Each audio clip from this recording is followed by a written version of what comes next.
Video शुरू करने से पहले चैनल को सब्सक्राइब करना न भूलें और हाँ, बेल आइकन भी प्रेस करें।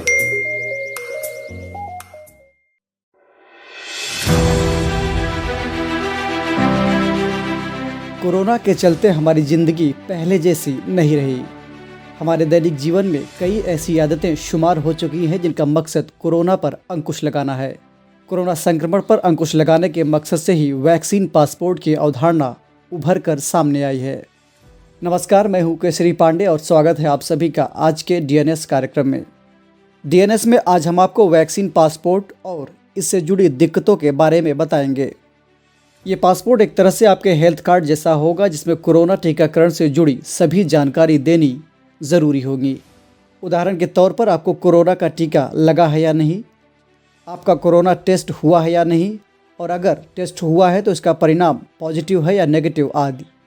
बता दें कि यह वैक्सीन पासपोर्ट विदेशी यात्राओं के दौरान ही नहीं बल्कि किसी सार्वजनिक स्थान जैसे कि स्टेडियम, दफ्तर, सिनेमा हॉल आदि जगहों पर जाते वक्त भी दिखाना ज़रूरी होगा। अगर आपको कोरोना का टीका लगा है तब तो आपको प्रवेश की अनुमति दी जाएगी, अन्यथा आपको वापस लौटा दिया जाएगा। वैक्सीन पासपोर्ट की अवधारणा टीकाकरण के प्रमाण पर आधारित है। ऐसा नहीं है कि यह अवधारणा पहली बार निकल कर आई है। अब से पहले भी इस तरह के दस्तावेजों का इस्तेमाल तमाम दूसरे रूपों में होता आया है। उदाहरण के तौर पर कई अफ्रीकी देशों से अमेरिका या भारत आने वाले यात्रियों को इस बात का प्रमाण देना होता है कि उन्हें येलो फीवर जैसे रोगों से बचाव के लिए टीका लगा है या नहीं। वैसे तो इसे पासपोर्ट का नाम दिया जा रहा है, लेकिन बताया जा रहा है कि यह डिजिटल दस्तावेज के रूप में आ सकता है। यह डिजिटल दस्तावेज इस बात का प्रमाण होगा कि धारक को कोरोना का टीका लगा हुआ है और इसलिए उसका अमुक जगह पर होना सुरक्षित है। इस दस्तावेज का एक और महत्वपूर्ण काम होगा पूरे देश में टीकाकरण रिकॉर्ड को डिजिटल बनाना। कुछ देशों ने इसे आंशिक रूप से स्वीकार करना शुरू कर दिया है, लेकिन इसके बावजूद वैक्सीन पासपोर्ट का एक सामान्य और सभी के लिए स्वीकार्य संस्करण अभी तैयार नहीं हो पाया है।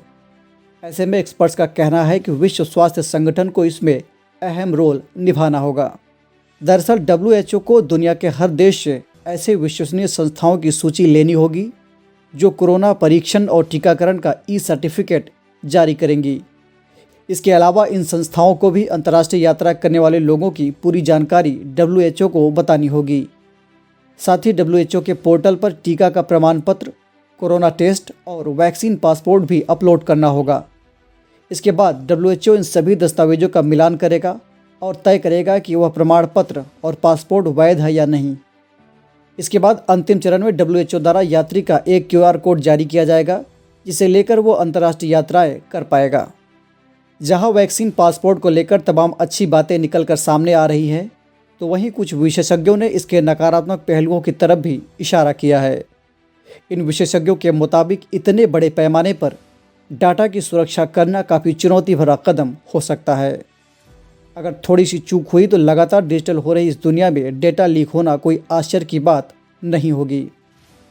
उदाहरण के तौर पर हाल ही में फेसबुक और व्हाट्सएप जैसे सोशल मीडिया प्लेटफॉर्म पर आरोप लगे थे कि इनके इस्तेमाल से यूजर्स का डेटा लीक हो रहा है। ऐसे में वैक्सीन पासपोर्ट को लेकर सबसे बड़ी चिंता इसके डेटा सुरक्षा की होगी। इसके विषय में दूसरा मुद्दा ये है कि अलग अलग देशों और अलग अलग एजेंसियों की कार्यप्रणाली अलग अलग है।